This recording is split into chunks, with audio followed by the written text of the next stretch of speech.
Diseminasi budaya positif di Sekolah SD Negeri Kelapa Sawit 2 oleh Ibu Enik Mindari, SMPD SD.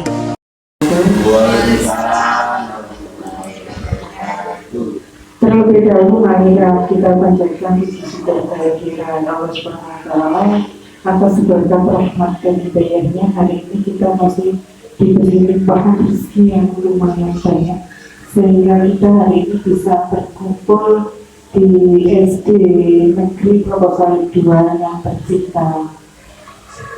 Yang terhormat kepada Ibu Enik Mindari selaku Kepala Sekolah SDN Negeri Kelapa Sawit 2 dan juga sebagai CGP Angkatan 10 dari Kabupaten Lumajang beserta teman-teman seluruh Dewan Guru yang saya hormati.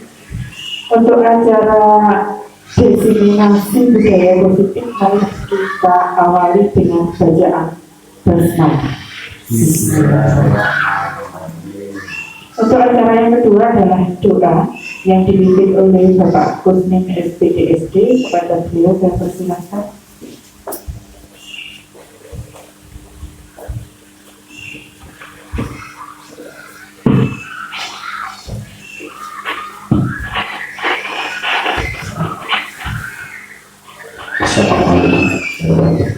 Waalaikumsalam. Sekalian kita mengajarkan doa yang kehadiran Allah dimulai dari kita. Alhamdulillah itu sampai ke Rasulullah Sallallahu Alaihi Wasallam. Al-Fatihah. Bismillahirrahmanirrahim. Alhamdulillah. Alhamdulillah. Ia kata dulu ya. Ini syiratal mustaqim. Syiratal ladzina an'amta 'alaihim ghairil maghdubi 'alaihim waladdallin. A'udzubillahi minasyaitonir rajim. Bismillahirrahmanirrahim. Alhamdulillahirabbil alamin. Wassalatu wassalamu ala asyrofil anbiya'i wal mursalin wa ala alihi washabbihi wasallam. Allahumma shalli ala sayyidina Muhammad wa ala ali sayyidina Muhammad. Allahumma qini wa qini wa rahmatullah. Allahumma shalli ala sayyidina Muhammad wa ala ali sayyidina Muhammad.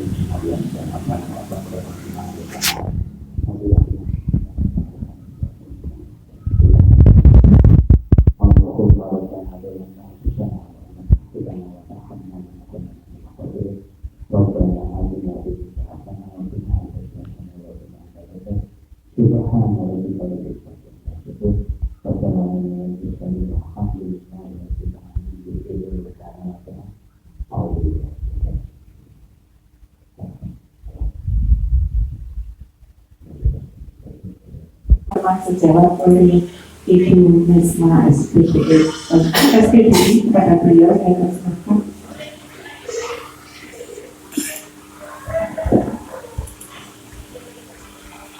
Assalamualaikum warahmatullahi wabarakatuh. Alhamdulillahirabbil alamin. Wassalatu wassalamu ala asyrofil anbiya'i wal mursalin. Wa ala alihi wa sahbihi ajma'in. Amma ba'du. Yang saya hormati Ibu Enik Mindari selaku Kepala Sekolah SDN Kelapa Sawit 2 dan selaku CGP Angkatan 10 yang saya hormati. Dan tak lupa kepada Bapak Ibu Guru SDN Kelapa Sawit 2 yang saya hormati. Bapak Ibu sekalian, marilah kita ucapkan puji syukur kehadirat Allah Subhanahu wa Ta'ala yang telah memberikan rahmat, nikmat, kesempatan kepada kita sehingga pada hari ini kita bisa mengikuti diseminasi budaya positif pada SD Negeri Kelapa Sawit 2 bagi berbagi modul 1.4 pendidikan guru penggerak angkatan 10 yang dalam hal ini dilaksanakan oleh Ibu Enik Mindari. sekalian, kita sangat bersyukur sekali karena di SD kita, Ibu Eni Hindari telah mengikuti PDP angkatan 10 yang nantinya pasti akan membawa perubahan bagi SD Negeri Kelapa Sawit 2. Bapak Ibu sekalian, marilah PDP yang dilaksanakan oleh Ibu Eni Hindari ini kita dukung dengan semampu kita, karena tanpa dukungan dari Bapak Ibu Guru SDN Kelapa Sawit 2, ya, kita harus mensukseskan apa yang dilakukan oleh Ibu Eni Hindari selaku CGP Angkatan 10. Bapak Ibu sekalian, mungkin hanya itu sambutan dari saya sebagai teman sejawat dari Ibu Eni Hindari. Apa yang kita lakukan hari ini mudah-mudahan selalu mendapat rahmat, mendapat hidayah dari Allah Subhanahu wa Ta'ala, agar kita kedepannya lebih baik dan lebih bermanfaat, berguna bagi anak didik kita. Kurang lebihnya mohon maaf. Wassalamualaikum warahmatullahi wabarakatuh.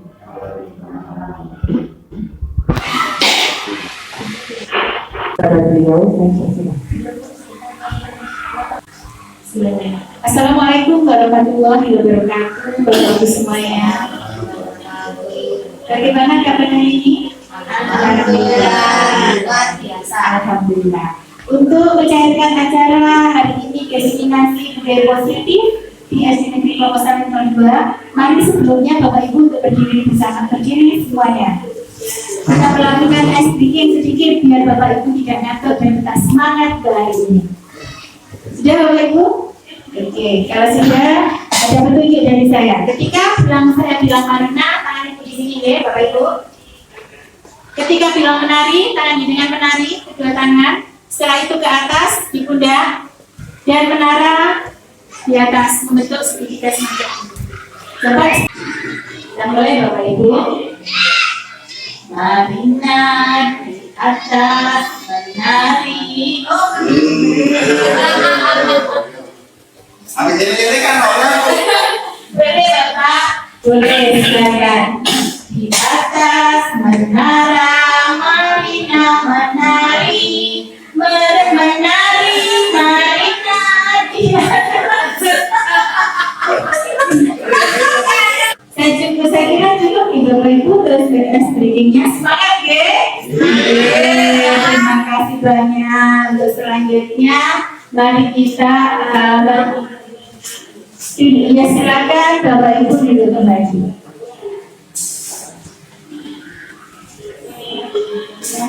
Saya baca dulu. Oh, ini. Diseminasi budaya positif SD Negeri Kelapa Sawit 2 dalam rangka memenuhi tugas yaitu sesi berbagi modul 1.4 tentang pendidikan guru penggerak angkatan 10 yang hari ini akan disampaikan oleh saya sendiri, yaitu Eni Hindari SPDSD selaku CGP angkatan 10 Kabupaten Lumajang. Untuk selanjutnya, next. Rencana aksi nyata berbagi pemahaman dan pengalaman dalam menerapkan budaya positif di SD Negeri Kelapa Sawit 2.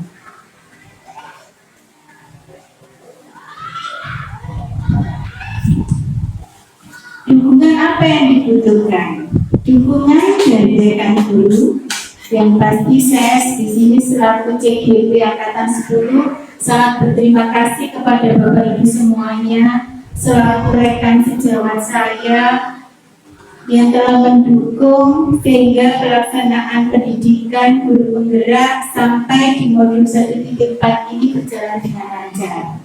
Selain yang saya dapatkan dari Bapak Ibu semuanya, yaitu dari murid-murid saya yang sangat saya sayangi, orang tua murid, dengan harapan pada kegiatan budaya positif ini mereka semua dapat menerapkan budaya positif di sekolah. Selanjutnya itu saran yang saya berikan. Lanjut. Dukungan yang dibutuhkan. Satu, dukungan dari rekan guru, murid serta orang tua murid agar dapat menerapkan budaya positif di sekolah. Perlu saya garis bawahi Bapak Ibu, budaya positif sekolah ini tidak akan terjadi jika saya selaku CGP bekerja sendiri tanpa dukungan dari rekan-rekan guru, dari anak-anak, selaku murid di sini maupun orang tua. Yang kedua yaitu sarana dan prasarana yang memadai agar penerapan budaya positif di sekolah dapat berjalan dengan baik.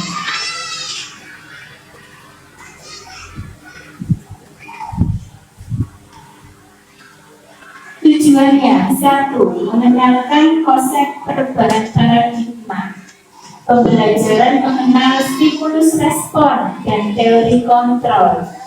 3, teori motivasi perilaku manusia, motivasi internal dan eksternal, keyakinan kelas, hukuman, 5 kebutuhan dasar manusia, 5 posisi kontrol guru, dan segitiga restitusi. Yang kedua yaitu menerapkan strategi disiplin positif yang memerdekakan siswa untuk menciptakan ekosistem sekolah yang aman dan berpihak pada murid. Yang ketiga yaitu menyusun langkah-langkah dan strategi aksi nyata yang efektif dalam mewujudkan kolaborasi dengan seluruh kepentingan sekolah. Yang keempat yaitu bersikap kritis dan reflektif terhadap budaya di sekolah dan senantiasa mengembangkan sesuai dengan kebutuhan sosial dan emosional murid.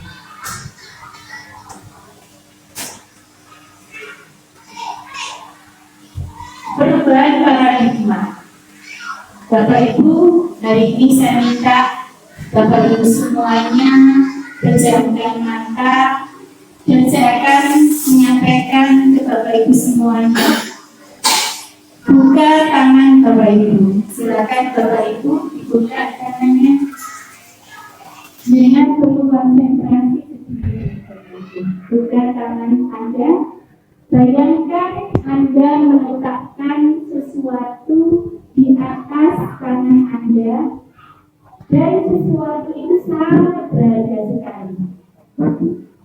Setelah ditaruh di atas telapak tangan, kepalkan Bapak Ibu. Benda berharga itu ada di dalam genggaman tangan dengan semuanya. Genggam erat-erat benda tersebut.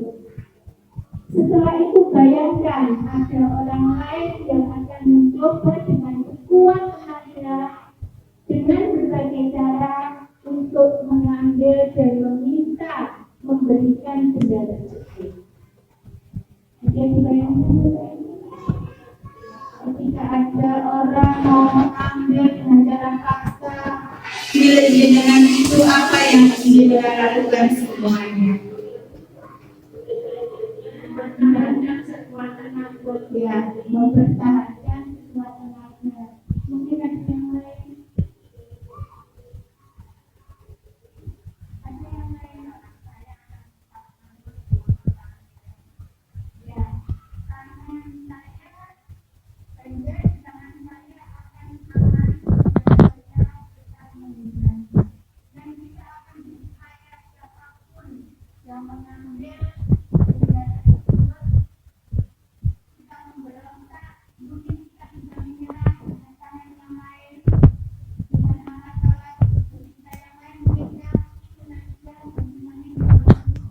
Itu adalah upaya kita jika barang yang berada di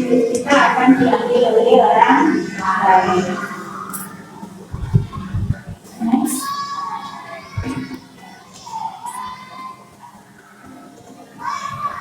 Sekarang kita belajar, itu kita mengantar Bapak Ibu. Itu merupakan sebuah asumsi kita masa depan nanti yang akan dihubungkan dengan materi yang akan saya sampaikan nanti. Sekarang perubahan paradigma teori kontrol atau ilusi kontrol. Ilusi guru mengontrol siswa. Nah, ini siswa itu ibarat adalah barang yang sangat berharga buat kita nih Bapak Ibu. Ilusi bahwa kritik dan membuat orang merasa bersalah dan menguatkan karakter. Ilusi bahwa semua penguatan positif efektif dan bermanfaat. Ilusi bahwa orang dewasa memiliki hak untuk memaksa.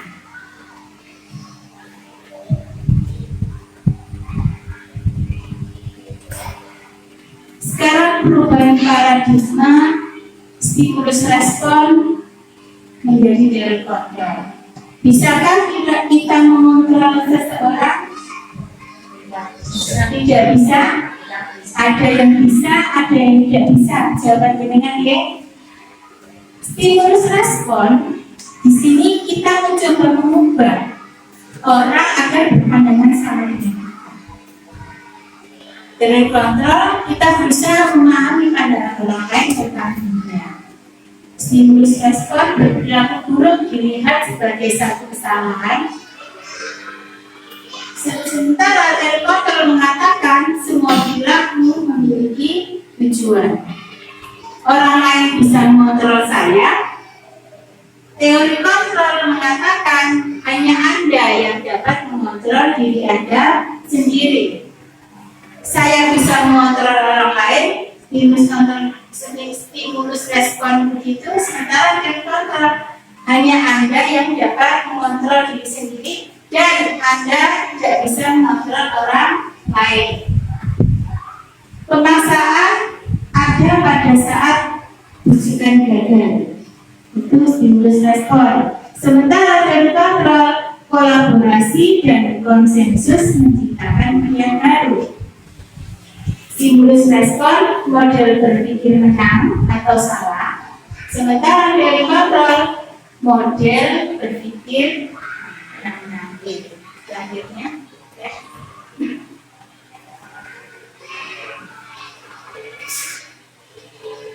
Apakah makna disiplin? Mungkin ini nanti penjelasan di sini berbeda Bapak Ibu dari yang kita tahu selama ini. Kalau berasal dari bahasanya, yaitu bahasa Latin, disiplin itu artinya belajar Bapak Ibu. Makna asal dari kata ini berkonotasi dengan disiplin diri dari siswa-siswa Socrates dan Plato.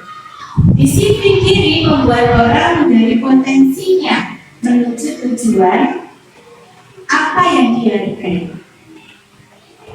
Namun dalam budaya kita selama ini yang kita tahu, makna disiplin telah berubah menjadi sesuatu yang dilakukan seseorang pada orang lain untuk mendapatkan kepatuhan. Misalkan kita disiplin datang sekolah tepat waktu, dan di situ ada sebuah ungkapan bahwa anak-anak harus patuh untuk datang tepat waktu. Nah, semacam itu. Disiplin kecenderungan umum adanya hubungan kata disiplin dengan ketidaknyamanan. Anak-anak kalau hidup disiplin pasti nyaman. Berapa tuh disuruh itu pelabis itu benar itu bukan dengan apa kita hargai atau pencapaian sebuah tujuan dunia. Padahal namanya disiplin itu artinya adalah apa Bapak Ibu? Belajar. Selanjutnya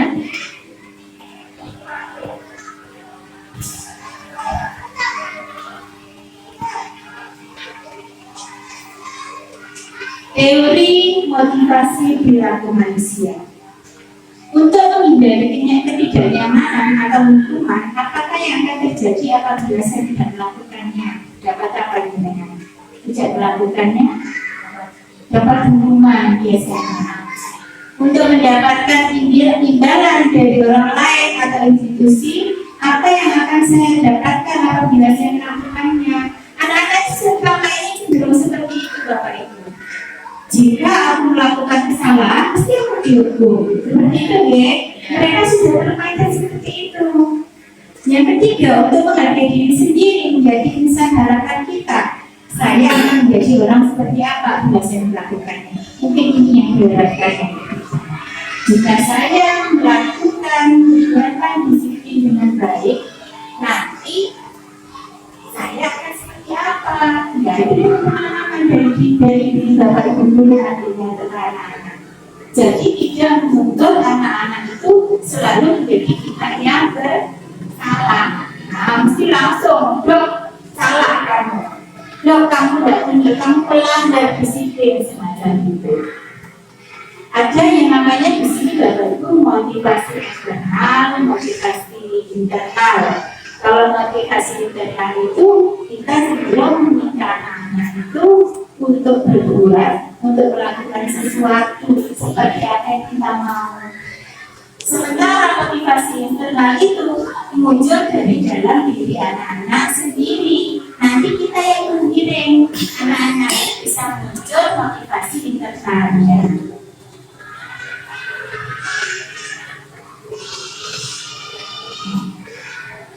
Di sini ada keyakinan kelas dan keyakinan.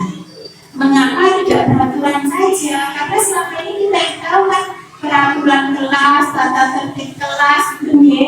Mengapa harus keyakinan kelas? Di sini ada kata-kata mengapa kita memiliki peraturan menggunakan meter tidak mengendarai kendaraan roda dua. Itu apa Bapak? Kepala untuk keselamatan ya. Yang kedua, mengapa kita memiliki peraturan harus datang tepat waktu pada saat masuk pembelajaran agar tidak ketinggalan pelajaran. Biasanya seperti itu ya. Untuk mendukung motivasi intrinsik, kembali ke nilai-nilai atau keyakinan-keyakinan yang lebih menggerakkan seseorang dibanding mengikuti serangkaian peraturan. Jadi intinya kita memakai helm karena kita takut. Kali sinten polisi. Padahal intinya kita pakai helm itu adalah untuk menjaga keselamatan diri. Semacam itu. Ketika anak-anak terlambat, bukan takut sama gurunya, tapi nanti saya akan ketinggalan pelajaran. Semacam itu. Selanjutnya.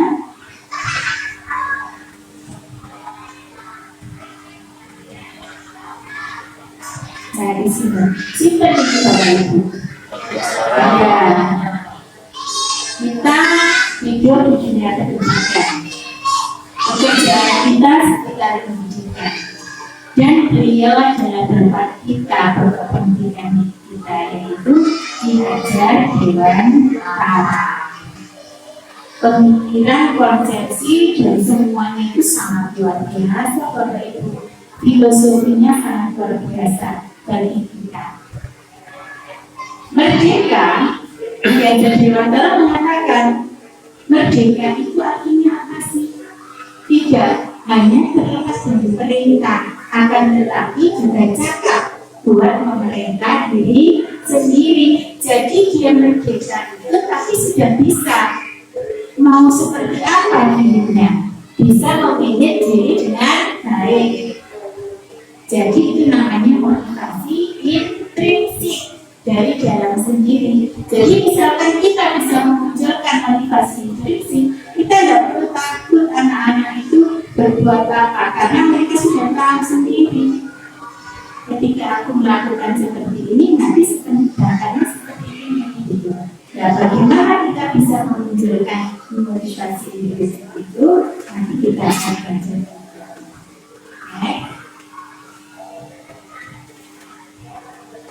Ini ada sebuah gambaran tentang sebuah kedisiplinan atau budaya positif di sekolah. Berawal dari aturan kelas. Mungkin selama ini jenengan semua sudah punya aturan kelas. Tata tertib kelas, ya. Setelah itu sebenarnya sudah aturan kelas itu muncul keyakinan kelas. Kalau aturan kelas biasanya sepihak, mungkin bapak ibu guru yang membuat, bukan anak-anak yang terlibat di sana. Bapak ibu guru membuat demi terlaksananya ketertiban dan keamanan kelas. Tapi itu cenderung dari bapak ibu guru yang menciptakan. Tapi kalau keyakinan kelas, kesepakatan kelas, berarti semua warga kelas itu sepakat apa yang akan dilakukan. Berawal dari kejadian-kejadian atau problema apa yang sudah ada di kelas, nanti kita musyawarahkan dan mencari jalan keluar.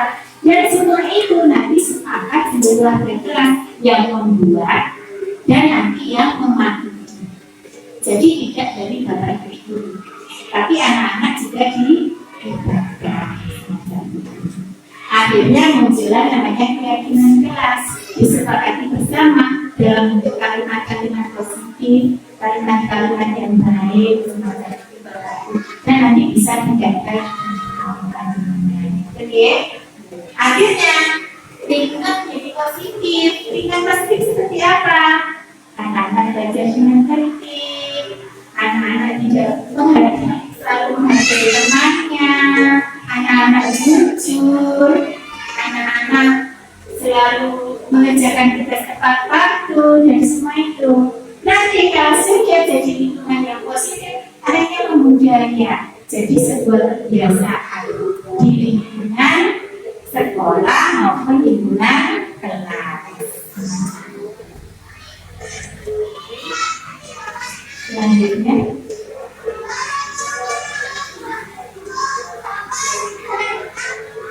kesepakatan kelas.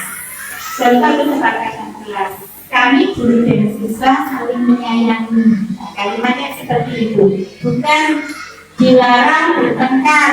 Tidak boleh ada kata-kata yang semacam itu. Kalimatnya harus positif. Kami guru dan siswa saling menyayangi. Kami siswa semangat belajar. Kami siswa yang berdiri dengan teman kami siswa yang bertanggung jawab pada tempat belajar kami, termasuk kebersihannya. Bertanggung jawab itu dalam artian semuanya, barang-barangnya, kebersihannya, kenyamanannya, sehingga terbentuk lingkungan yang aman, nyaman, dan anak-anak menjadi seorang figur yang percaya diri. Karena semuanya lahir dari mereka sendiri. Selanjutnya, ini peraturan keyakinan kelas dan nilai kebajikan yang tujuh. Peraturan itu selalu kembalikan tujuh tempatnya. Misalkan keyakinan kelas menanamkan sebuah tanggung jawab. Dilarang mengganggu orang lain. Keyakinan kelasnya menghormati orang lain dan diri sendiri. Jadi yang sebelah sana itu buat bentuk keyakinan kelas. Ada nilai-nilai kebajikan yang akan diuji. Hadir di sekolah 15 menit sebelum pembelajaran dimulai. Komitmen pada kejualan. Dilarang melakukan kekerasan, menghormati orang lain. Dilarang menggunakan narkoba. Tentang keselamatan dan kesehatan. Bergantian atau menunggu giliran menghormati orang lain. Gunakan masker, kesehatan. Dilarang menggunakan kelas, keselamatan dan keamanan.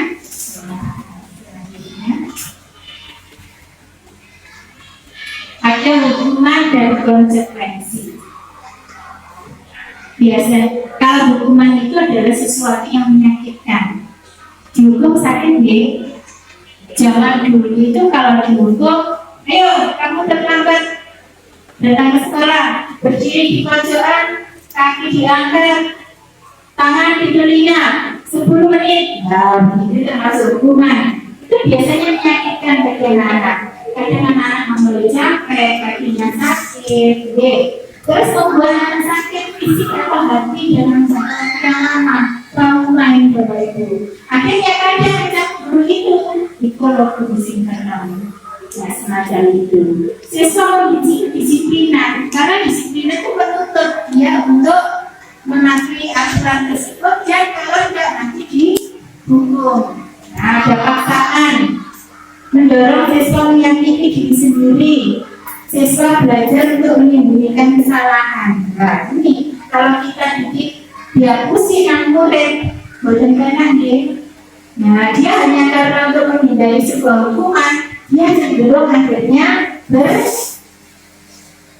berbohong, lagi berbohong, marah, rasa bersalah, dipermalukan dan merasa dibenci. Itu yang dirasakan ketika dia mendapatkan sebuah hukuman. Kira-kira ini sesuai dengan konsep kita terapkan, Bapak Ibu. Boleh. Mulai sekarang kita mulai berubah diri, ya. Nah, di sini ada konsekuensi juga. Sesuatu harus terjadi, membuat siswa merasa tidak nyaman dalam jangka waktu pendek. Siswa mengalami disiplin, stimulus tabungan mendorong siswa agar mudah menyesuaikan diri. Siswa belajar memahami aturan, kehilangan hak dibuat tidak zaman dihasilkan untuk sementara atau time out semacam itu. Selanjutnya, jadi kita konsep hukuman memang harus kita hindari, sementara konsekuensi harus kita tekan perlahan-lahan. Tidak usah dilakukan kalau tidak diperlukan. Ini ada pertanyaan untuk Bapak Ibu semuanya. Mana hukuman, mana yang konsekuensi? Mencatat 100 kali di dalam buku kalimat, di dalam buku dengan kalimat saya tidak akan terlambat lagi. Itu karena anak-anak gue terlambat sekolah. Ini termasuk hukuman apa bukan? Hukuman. Menyakiti murid deh, banyak 100 kali bayangkan Bapak Ibu. Yang kedua, lari mengelilingi lapangan sekolah 2 kali karena terlambat dari sekolah. Siswa diminta untuk push up 15 kali karena tidak menggunakan masker di sekolah. Apa Bapak Ibu? Hukuman. Terus meminta siswa menggantikan kertas tugas teman yang dijalan-jalan. Konsekuensi meminta siswa tidak menggunakan sepatu seharian karena tidak menggunakan sepatu hitam. Konsekuensi membersihkan tumpahan air di meja tulis karena tersenggol pada saat belajar. Konsekuensi lari mengelilingi lapangan 2 kali karena terlambat pada saat pelajaran olahraga. Nah, jadi hukuman itu kalau tidak. Nah, mulai sekarang kalau bisa tidak dilakukan, karena banyak menyisakan trauma dan menyakiti murid secara fisik maupun mental. Selanjutnya, Bapak Ibu, kalau jenengan tahu kenapa sih anak-anak yang melakukan kesalahan semacam itu? Itu karena kebutuhan dasar anak-anak itu tidak terpenuhi sebagai manusia. Kebutuhan dasar itu apa contohnya? Cinta kasih atau penderitaan, penguasaan, survival itu bertahan hidup, kesenangan dan kebebasan. Misalkan pada saat pembelajaran, dengan menyampaikan materi sampai panjang. Saat itu tidak ada jeda, tiba-tiba di belakang itu ada yang nyanyi sambil kotek-kotekan Bapak Ibu. Di situ sebenarnya dia protes aja, tapi tidak terpenuhi. Apa itu? Kesenangan. Makanya sekali waktu perlu diajak dia dengan cara SBY. Ayo semuanya berdiri ketika dia senang buyung-buyung dengan jari. Dia merasa bahagia, hak dasarnya terpenuhi, yaitu sebuah kesenangan. Mungkin saat pembelajaran jenengan lupa tidak menanyakan ke anak-anak. Anak-anak sudah tahu semua apa belum? Jenengan langsung memberi tugas. Tidak tahu anak sudah mampu apa belum. Tiba-tiba di situ ada si Ani coba kerjakan nomor 3. Dia pelan-pelan jalannya. Terus nangis terus diam. Di situ ada kebutuhan dasar yang tidak terpenuhi. Apa itu Bapak-Ibu? Penguasaan. Dia tidak menguasai materi. Dia tidak bisa menyampaikan. Saya tidak paham dalam hal ini. Dia tidak bisa menyampaikan karena apa? Tidak diberi kesempatan. Jadi kalau kita sudah memenuhi kebutuhan dasar murid kita, anak-anak insya Allah tidak akan ada yang namanya berbuat kesalahan. Itu salah satu cara untuk meminimalisir atau menghilangkan kesalahan. Ada berapa Bapak Ibu? Hak dasar murid 5. Dengan nama cita kasih. Jadi kita harus menyayangi anak-anak. Jangan sampai datang mendengar kita langsung dibentak. Ayo boleh ya gitu. Ada apa ya? Itu merasa disayangi anak, diterima oleh kita. Kalau sudah disuruh hari berarti kan tidak diterima oleh kita. Pertama itu Bapak Ibu, penguasaan. Ketika pembelajaran atau tidak ada kegiatan apa, pastikan anak-anak itu memahami dan mengerti. Suruh Iqbal bertahan hidup, kesenangan. Anak-anak sekali waktu sesuai dengan kodratnya. Anak-anak itu kan namanya masih anak-anak, masa bermain.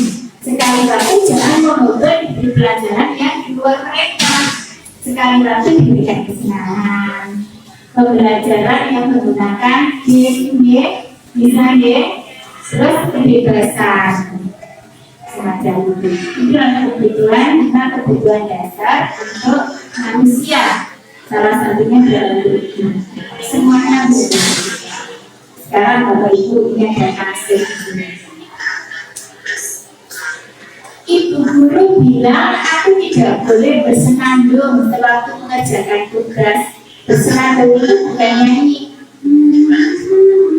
Misalnya seperti itu ya. Katanya kelas harus tenang, tidak ada suara. Padahal kan aku senang bernyanyi. Kira-kira kebutuhan apa yang tidak dipenuhi? Kesenangan. Betul sekali Bapak Ibu. Selanjutnya, ibu guru tidak menyangka aku hari ini, padahal aku pakai jedang rambut baru loh. Dia dicintai, diterima, disayangi, tidak dipenuhi. Setelah yang ketiga, kasih kritikan oleh ibu, aku bosan. Masa belajarnya cuma gitu aja, berdiri gitu saja. Itu sebetulnya apa? Kebebasan, kesenangan, ya. Nah, itu selanjutnya, anak sebel, aku sebel gambar tidak rapi. Malah ibu guru menunjukin ke teman-teman di kelas gambarnya rapi, berarti penguasaan. Itu salah satu contoh kejadian yang sering terjadi pada anak-anak dan sebenarnya itu butuh hak mereka, hak dasar mereka.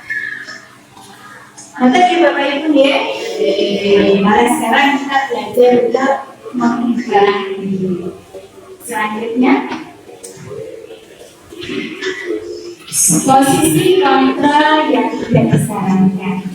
Bapak Ibu dulu memiliki 5 posisi kontrol. 1 penghitung, Bapak sudah sampaikan. Menghukum muridnya. Yang kedua yaitu membuat merasa bersalah.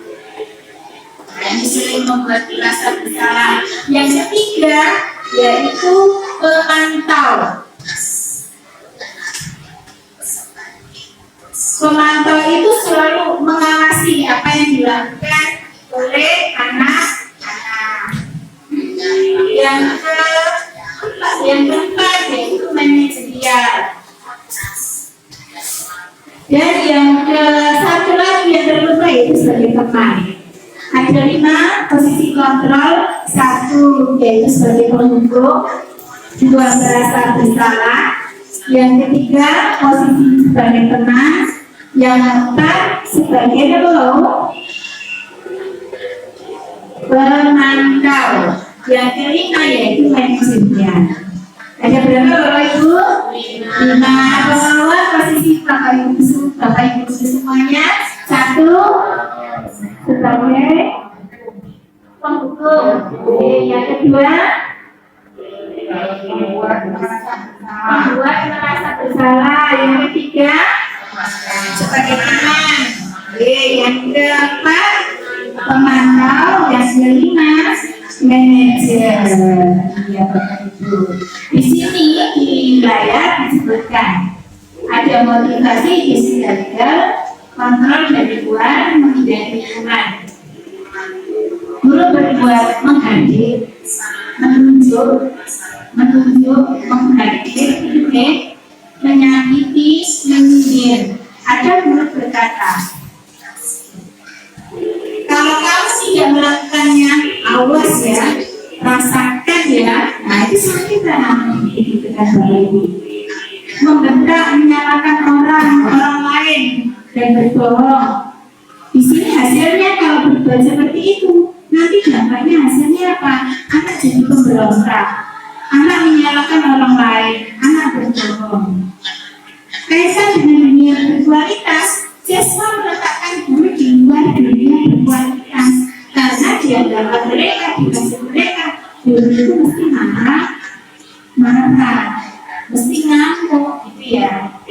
Mulai berkata, maaf biarkan saja, nanti juga marah lagi. Begitu akhirnya remaja kita. Kalau kita membiasakan menghadapi kesalahan anak-anak itu dengan cara menghargai, menunjuk, memberikan berita, selalu membuat murid itu sebagai pembuat salah. Akhirnya apa dampaknya bagi murid? Dia akan mengulangi kesalahannya kembali. Sedangkan membuat merasa bersalah, nah ini membuat merasa bersalah tadi Bapak Ibu yang posisi yang kedua. Itu guru berbuat berceramah dan menyatakan seharusnya kamu begini, jangan begini. Saya kecewa loh sama kamu. Kenapa kamu berbuat seperti ini? Kamu seharusnya sudah tahu. Saya capek sekali melihat perbuatanmu. Akhirnya hasilnya apa? Murid menyembunyikan, menyangkal, berbohong. Akhirnya dengan serius seperti apa? Siswa meletakkan diri dalam dunia berkualitas. Berkualitas yang memberikan solusi, karena selalu memberikan solusi. Kamu harusnya seperti ini. Akhirnya murid berkata, maafkan saya. Dampaknya apa? Merasa rendah diri dan merasa tertekan dan merasa rendah diri karena selalu berbuat sama. Maka intinya posisi yang ketiga yaitu sebagai teman. Nah, ini sering terjadi. Kadang saya sudah melakukan ini sebagai teman.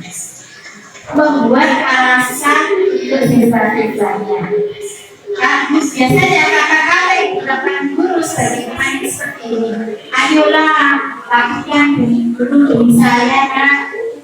Masa kamu tidak mau? Ingat, saya pernah bantu kamu loh. Hasilnya apa? Mulai ketergantungan.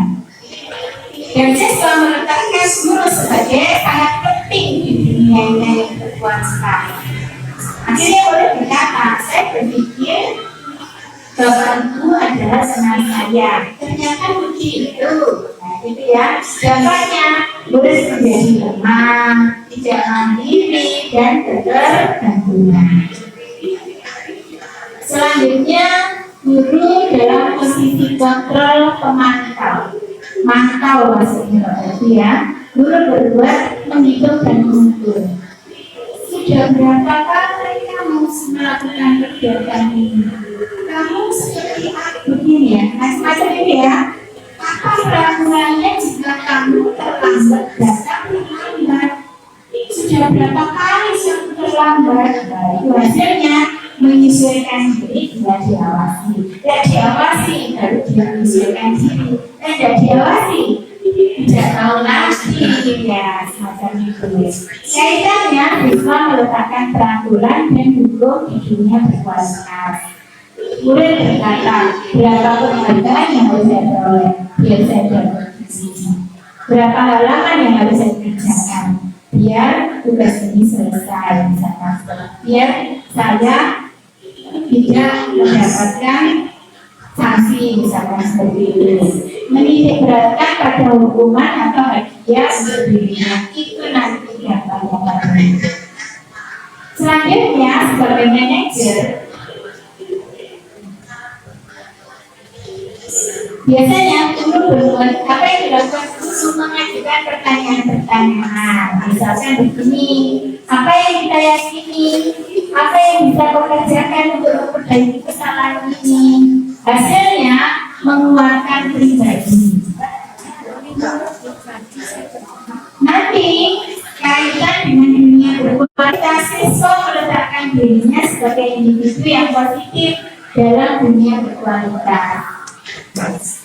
Nanti murid akan berkata, bagaimana cara saya dapat memperbaiki keadaan, dan dampaknya mengevaluasi diri, bagaimana cara memperbaiki diri.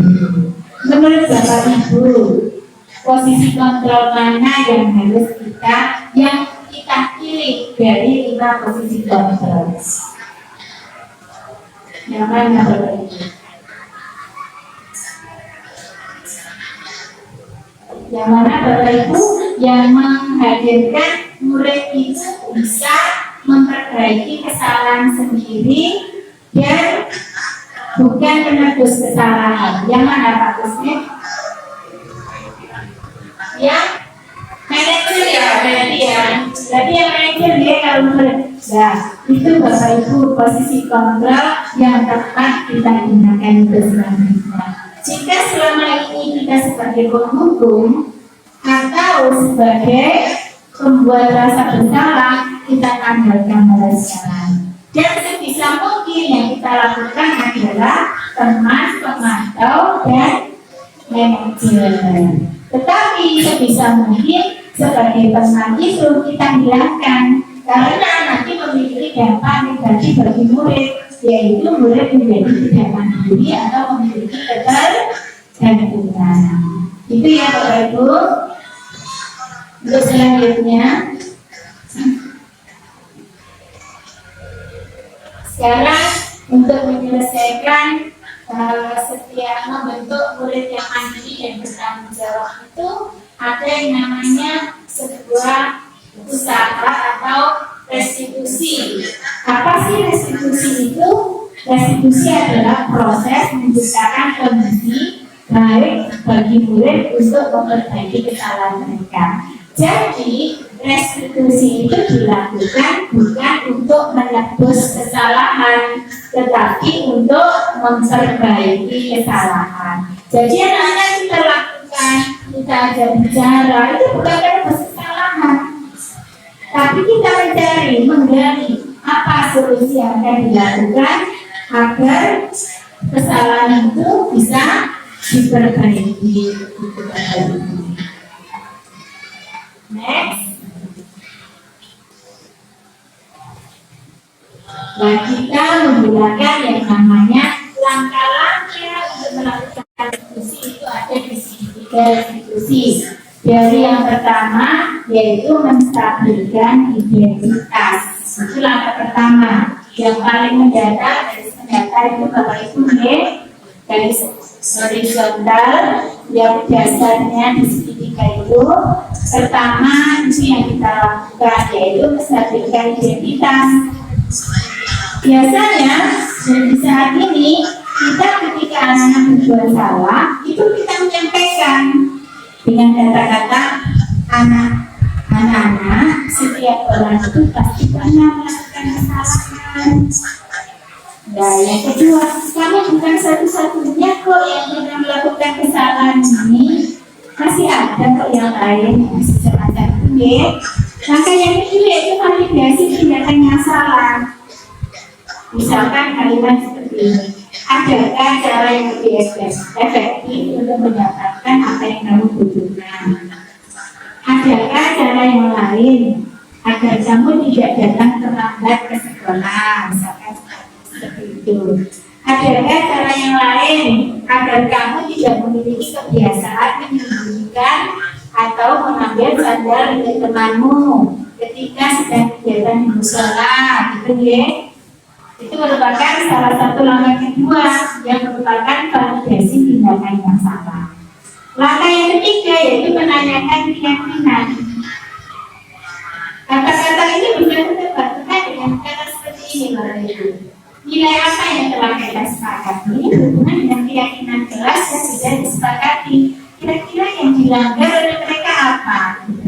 Nilai kesepakatan apa yang telah kamu langgar? Misalkan kedisiplinan, Bu, musik, Bu, tidak menghargai teman, Bu, misalkan menghargai orang lain, Bu, misalkan seperti itu.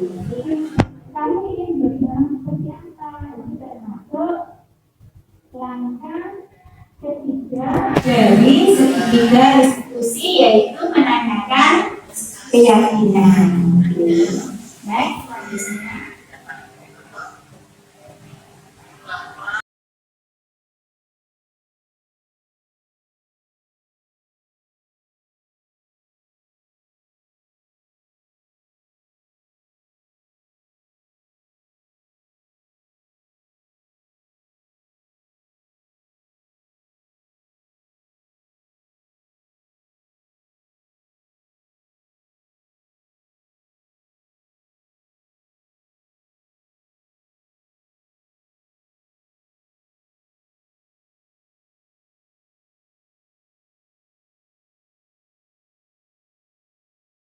Yang pertama yaitu Bapak Ibu sepertinya sudah mulai ngantuk. Perlu sedikit ya. Oke, Bapak Ibu silakan ke berdiri. Ini sudah mulai ngantuk. Kenapa ya ini? Ya, silakan peregangan dulu Bapak Ibu. Nah, peregangan dulu. Peregangan dulu, kita relax sebelum kita ke materi berikutnya. Oke, sudah siap? Oke, ini saya ada dua binatang di meja dengan ular dan cacing. Ini adalah salah dua hewan yang memiliki tubuh yang hampir sama, tetapi panjang pendeknya yang sangat berlawanan. Si cacing itu modelnya sama dengan ular tapi pendek, sementara ularnya panjang. Oke, berikutnya begini Bapak Ibu. Kalau saya bilang ular itu panjang. Ini kan panjang, tapi jadinya kayaknya sedang panjang. Mulutnya bilang panjang, tapi ular panjang. Cacing pendek. Ular panjang. Cacing pendek. Jadi ketika saya nanti menunjuk salah satu dari Bapak Ibu, saya bilang ular, bilang menyampaikan ular itu panjang, tapi tangannya pendek. Oke, siap Bapak Ibu? Siap. Siapkan 1, 2, 3. Saya ulang kalimatnya. Kata-katanya cacing, ular, cacing, cacing, ular, cacing. Panjang. Ya, sekali lagi ya. Ular,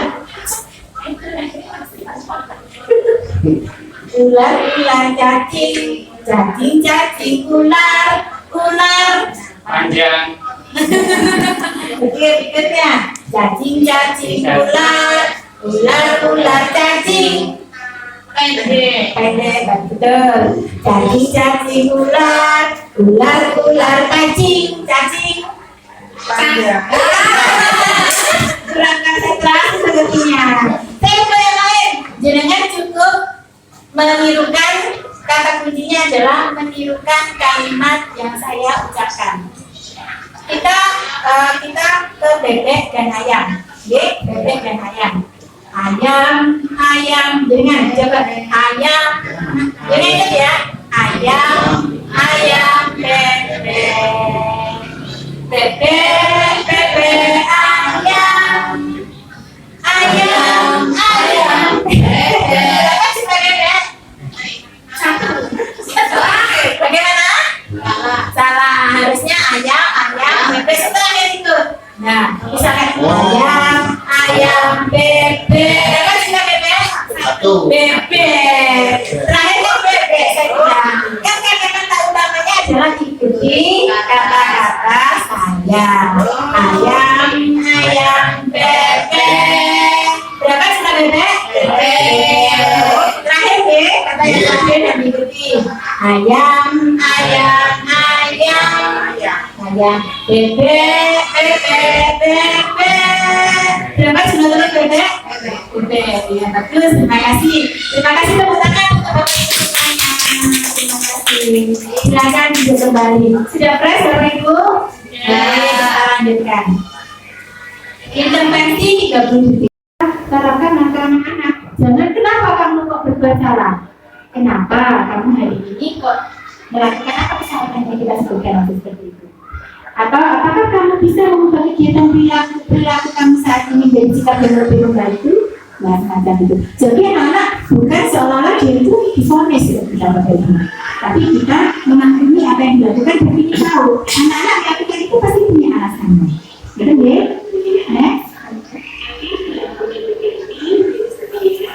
Nah, nextnya thank you. Kita sudah menyampaikan pada hari ini tentang budaya positif. Mungkin di sini Bapak Ibu jenengan saya akan kembalikan ke seksi ke pembawa acara. Barangkali nanti ada kritik dan saran ataupun ada pertanyaan, saya kembalikan ke moderator atau pembawa acara. Terima kasih atas pemahaman itu. Dari hasil diseminasi yang disampaikan oleh Ibu Eni tadi, mungkin ada upaya balik yang bisa Bapak Ibu guru berikan. Mohon dari siapa? Bapak Kusmin? Mari bisa memberikan upaya balik tadi paparan Ibu. Oke, Bapak Kumisna, Terima kasih kepada Ibu Pembawa acara. Setelah saya mengikuti diseminasi hari ini, itu sangat bermanfaat sekali bagi saya sendiri terutama atau bagi teman-teman. Jadi Ibu Eni Indari tadi, kita selama ini banyak melakukan sebuah kesalahan dalam mendidik anak yang kita awalnya menjadi penghukum, menjadi kita sering menjadikan anak itu merasa bersalah. Jadi dengan diseminasi ini, saya terutama sebagai PAI akan merubah mindset perilaku saya terhadap anak-anak dan akan merubah yaitu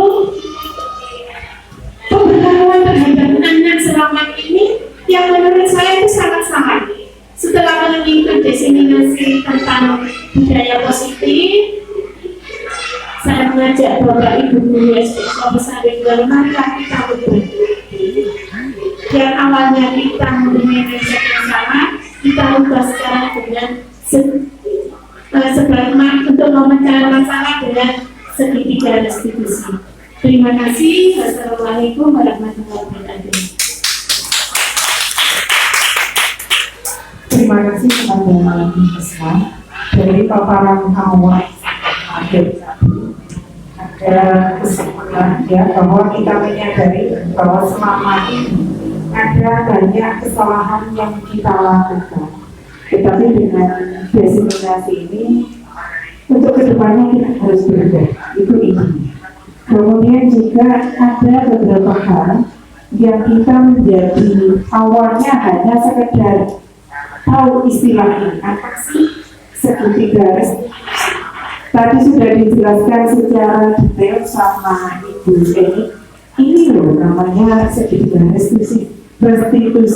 Ini loh yang harus kita lakukan jika kita berhadapan dengan masalah yang akan dihadapi saat kita menghadapi keanehan.